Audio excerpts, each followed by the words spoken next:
Autoridades de saúde intensificam o alerta no Congo após a confirmação de um novo caso de ebola. Às vésperas da Copa do Mundo FIFA, Nova York evita uma crise. Hotéis e sindicatos fecham um acordo que beneficia 25 mil trabalhadores. E tem mais Copa, 1.000 ingressos a $50 para jogos no MetLife Stadium. Tempestades causam caos em Nova York com alagamentos e queda de árvores. Raul Castro é acusado nos Estados Unidos por assassinato e conspiração. E na Bolívia, protestos contra bloqueios agravam a crise de combustível e alimentos. O Brasil News começa agora.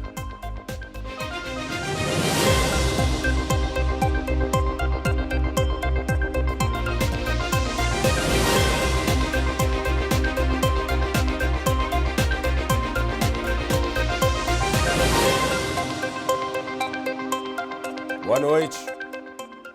Autoridades de saúde intensificaram os controles em Goma, no Congo, após confirmação de um caso de ebola. Autoridades na cidade de Goma, no leste da República Democrática do Congo, estão intensificando os controles de saúde após um caso confirmado de ebola. Em um dos principais pontos de entrada da cidade, veículos são parados e inspecionados. Motoristas e passageiros descem para lavar as mãos e passar por verificações de temperatura antes de continuar a viagem. Estou lavando as mãos ao chegar aqui porque estou voltando de um funeral. Então, lavo as mãos para não trazer germes para a nossa cidade.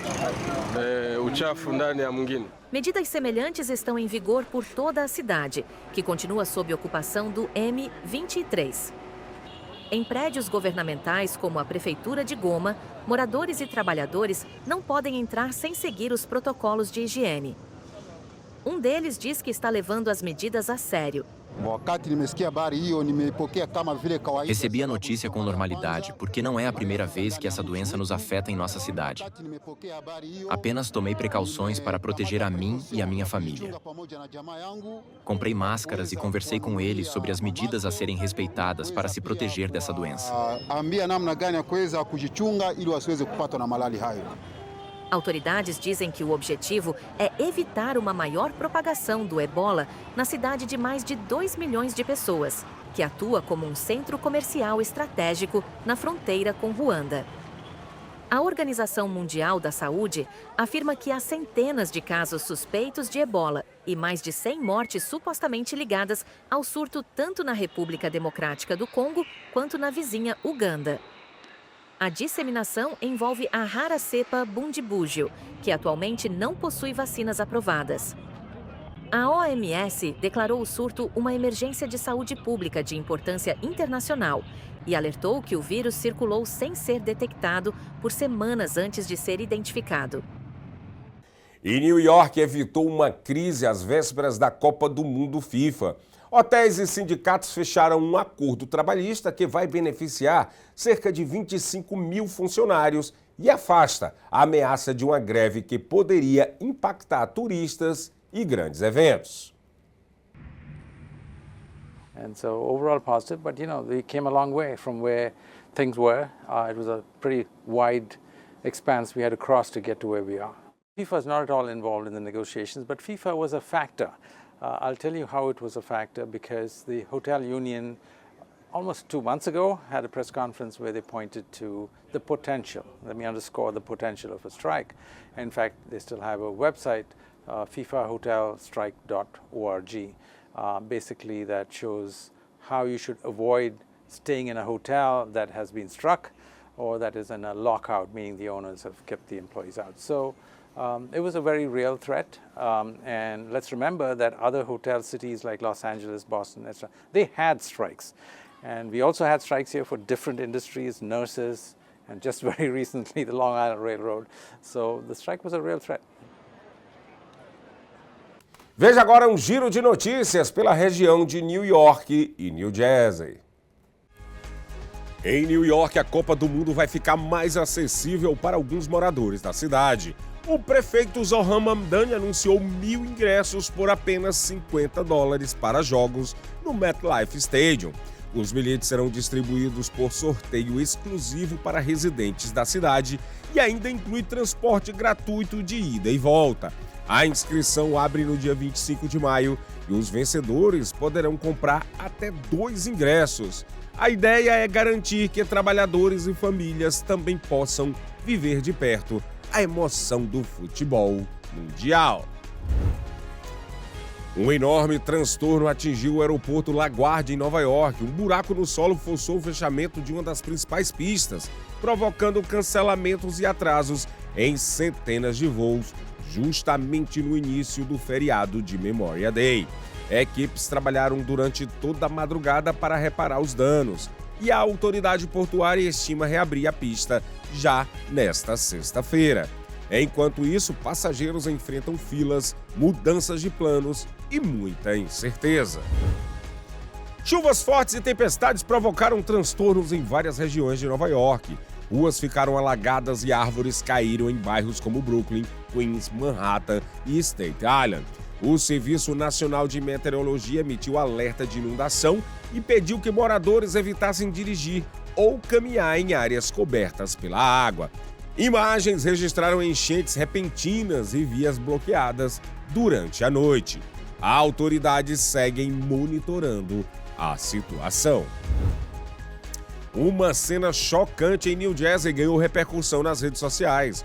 Um morador de Mount Laurel foi acusado de assédio e intimidação por preconceito após aparecer em vídeo gritando com uma mulher negra.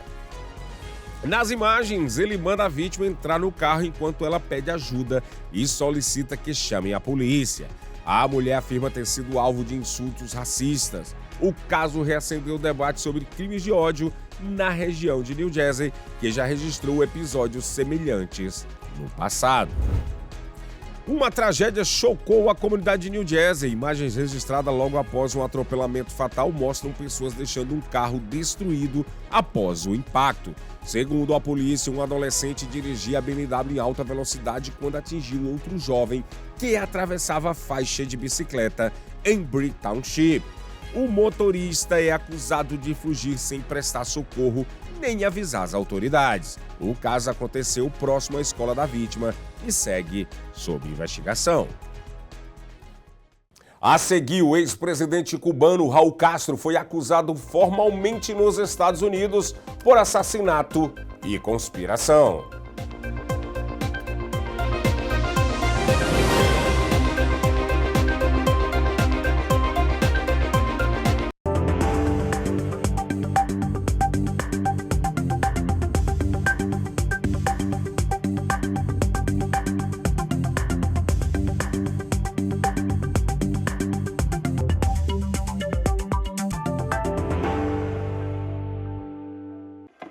Tá com fome? Resolve agora. Café da manhã completo, fresco e pronto. Almoço? Esquece fila, esquece demora. Aqui é rápido, cheio de sabor. Bateu à vontade à tarde? A gente entrega. Abre o DoorDash, procura Teixeiras Bakery. Pediu? Chegou. Simples assim. Peça agora. Teixeiras Bakery. Mata a fome do jeito certo.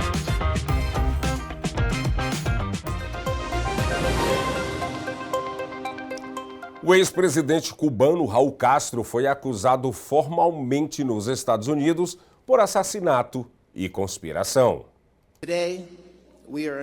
Hoje anunciamos uma acusação formal contra Raul Castro e vários outros por conspiração para assassinar cidadãos norte-americanos. O Procurador-Geral dos Estados Unidos, Todd Blanche, anunciou nesta quarta-feira o indiciamento formal do ex-presidente cubano Raul Castro por 4 acusações de assassinato, uma acusação de conspiração e 2 acusações de destruição de aeronaves.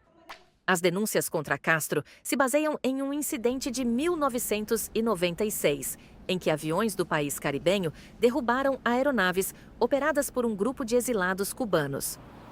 A acusação representa uma importante escalada na campanha de pressão de Washington contra o governo cubano.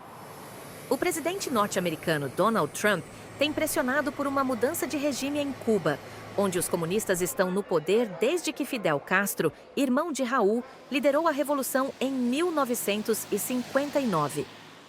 Raul deixou a presidência em 2018, mas segue sendo uma figura influente na política cubana. Os Estados Unidos impuseram efetivamente um bloqueio à ilha ao ameaçar com sanções os países que lhe fornecem combustível, provocando cortes de energia e impactos em sua já frágil economia. Nesta quarta-feira, cubanos demonstraram sentimentos divididos em relação à campanha de pressão de Washington. Primeiro de tudo, não estou de acordo com a intervenção aqui em Cuba de nenhum país, nem dos Estados Unidos, nem de ninguém. Segundo, não acho que deva haver julgamento de Raul por nada disso. E o outro é que sim, deve haver, na verdade, deve haver uma mudança aqui. Uma mudança, não sei, interna nossa que tenhamos. Porque não podemos continuar assim. Acho que nos convém uma aproximação com os Estados Unidos porque, de qualquer forma, é uma potência mundial e o mercado internacional controla grande parte desse mercado. E em relação à acusação que existe contra Raul, e isso, bem, temos que pensar no bem-estar dos cubanos. Castro, de 94 anos, apareceu em público pela última vez em Cuba, no início deste mês. E não há evidências de que tenha deixado a ilha desde então, nem de que o governo vá permitir sua extradição.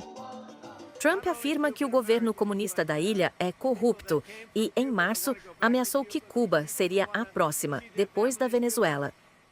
O atual presidente cubano, Miguel Díaz-Canel, afirmou na segunda-feira que qualquer ação militar dos Estados Unidos contra Cuba provocaria um banho de sangue e que Havana não representa uma ameaça.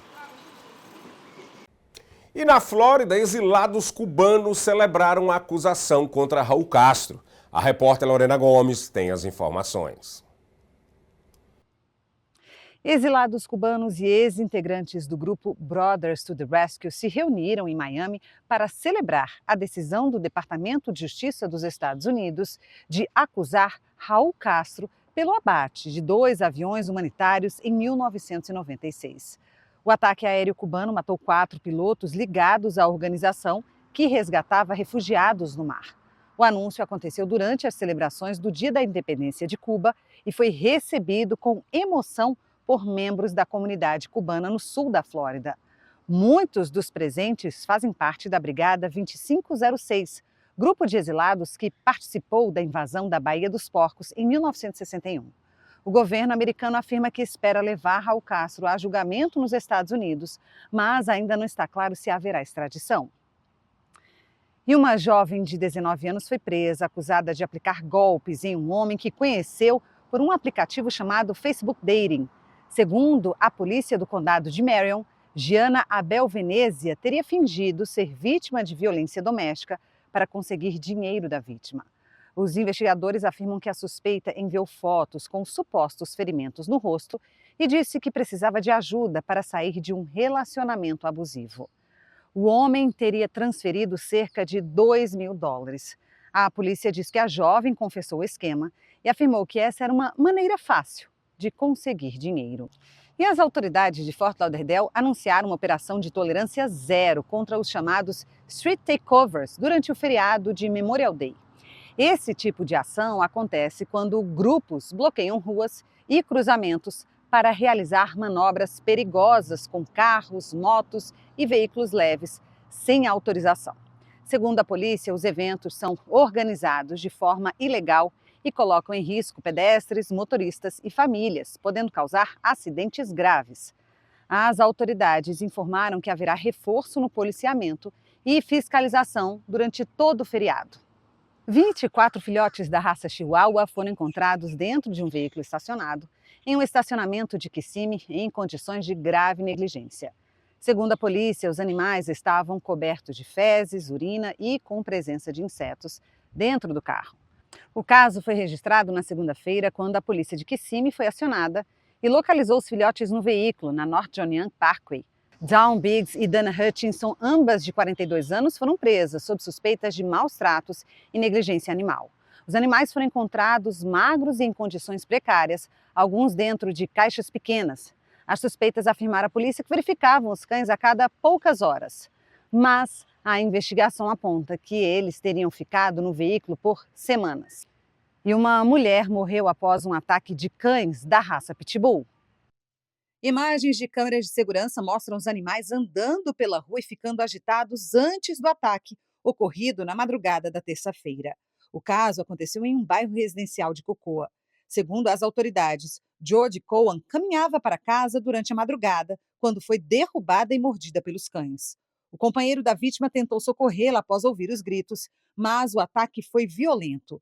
Moradores da região dizem estar assustados e cobram responsabilização do dono dos animais. Até o momento, o condado de Brevard não confirmou se haverá acusações criminais nem a identidade do dono dos cães.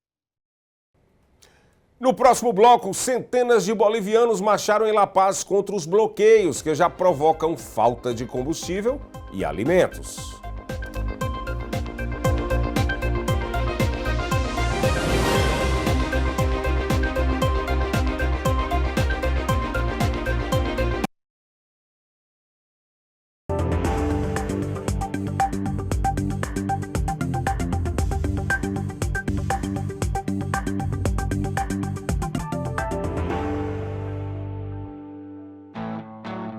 Você merece o melhor na sua mesa. Conheça a Cortes Famous. Carnes e embutidos premium feitos com qualidade, tradição e um sabor que faz toda a diferença. De linguiças artesanais a chorizos defumados, cada produto é preparado com cuidado para transformar seu churrasco, seu almoço ou qualquer momento especial em uma experiência inesquecível.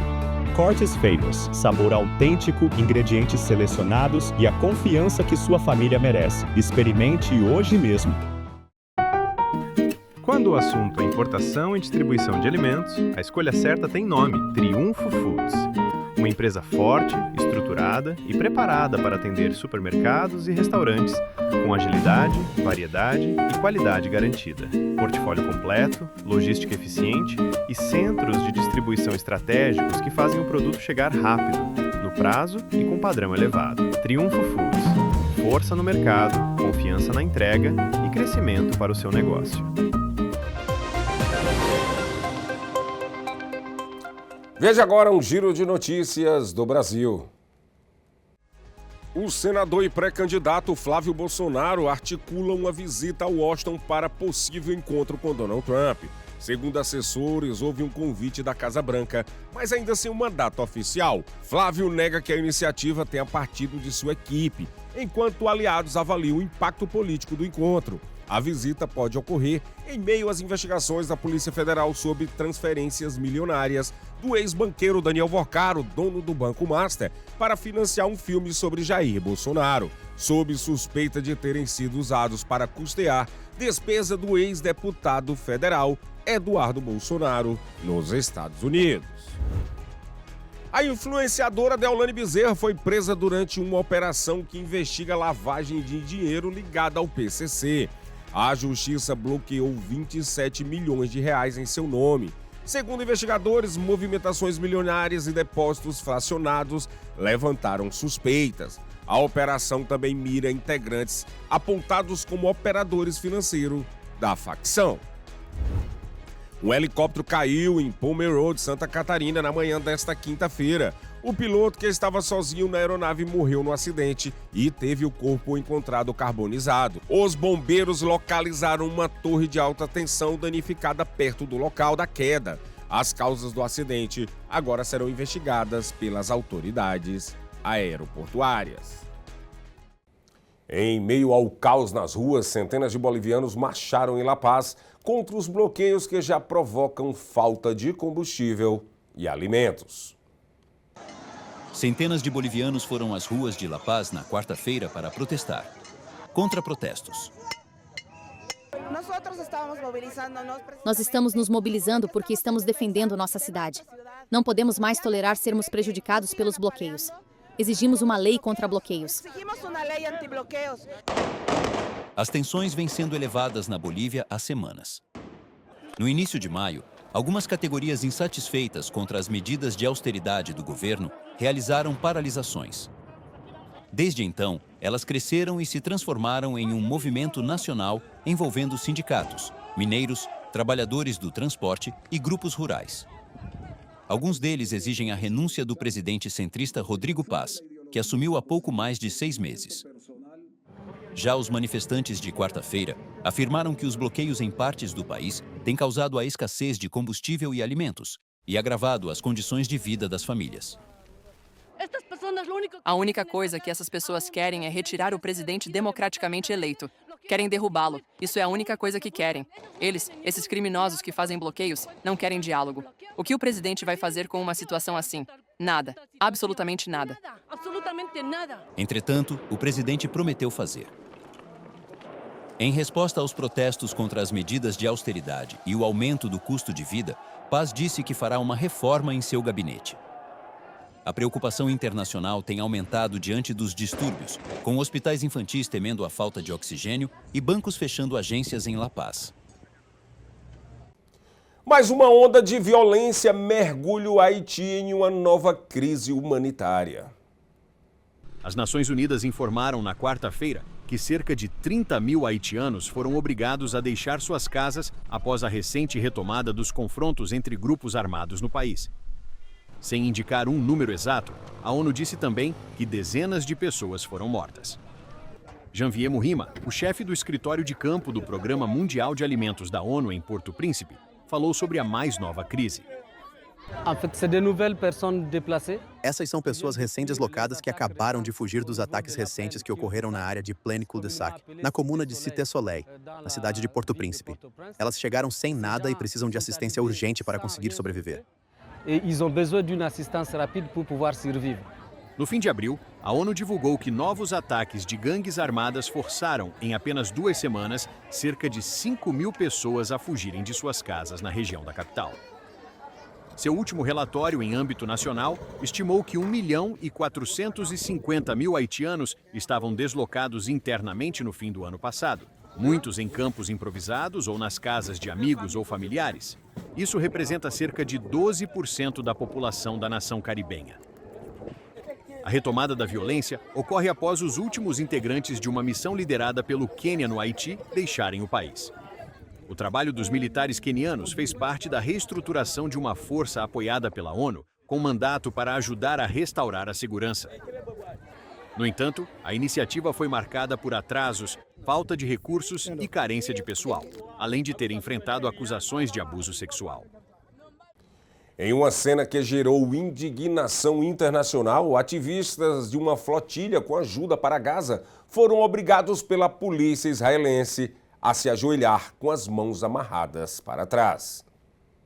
A polícia israelense enfrentou críticas na quarta-feira após forçar ativistas que estavam a bordo de uma flotilha de ajuda a Gaza a se ajoelharem no chão com as mãos amarradas para trás. Na terça-feira, forças israelenses interceptaram os barcos em águas internacionais e detiveram os ativistas. A flotilha havia partido do sul da Turquia com o objetivo de entregar ajuda humanitária a Gaza, devastada pela guerra, onde a escassez persiste. Isso, apesar de um cessar-fogo em outubro de 2025 entre Israel e Hamas, que garantia aumento da ajuda. Missões anteriores da flotilha também foram interceptadas por Israel, que sustenta que seu bloqueio naval sobre Gaza é legal.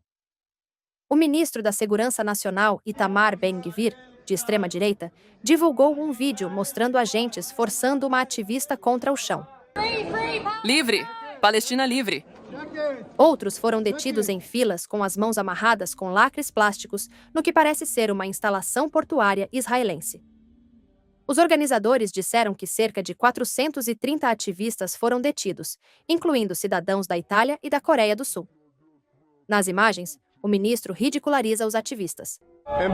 Eles vieram com muito orgulho, como grandes heróis. Olhem, vejam como eles estão agora, olhem como eles estão agora. Nem heróis, nem nada, apoiadores do terrorismo. Vou dizer ao primeiro-ministro Netanyahu, entregue-os a mim por muito mais tempo.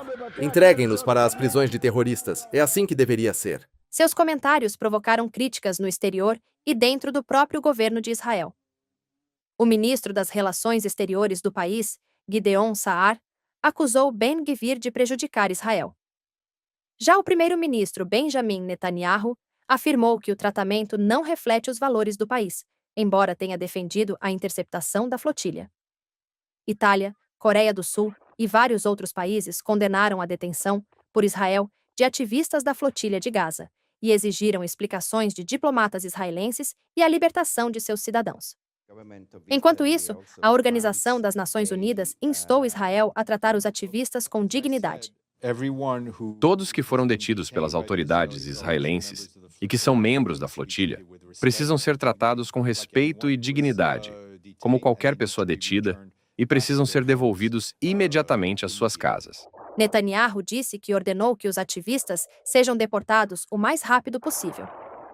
Os organizadores da flotilha afirmaram que os ativistas serão levados para uma prisão no sul de Israel, enquanto cresce a pressão internacional por sua libertação. Veja agora um giro de notícia por todos os Estados Unidos. No Novo México, 3 pessoas morreram e quase 20 socorristas foram parar no hospital após atenderem uma ocorrência suspeita de overdose. Segundo autoridades, equipes de resgate começaram a sentir náuseas e tontura ao entrar em uma residência na cidade de Mountain Ware. O local precisou ser isolado e equipes especializadas em materiais perigosos entraram usando trajes de proteção máxima. A substância responsável pela contaminação ainda não foi identificada.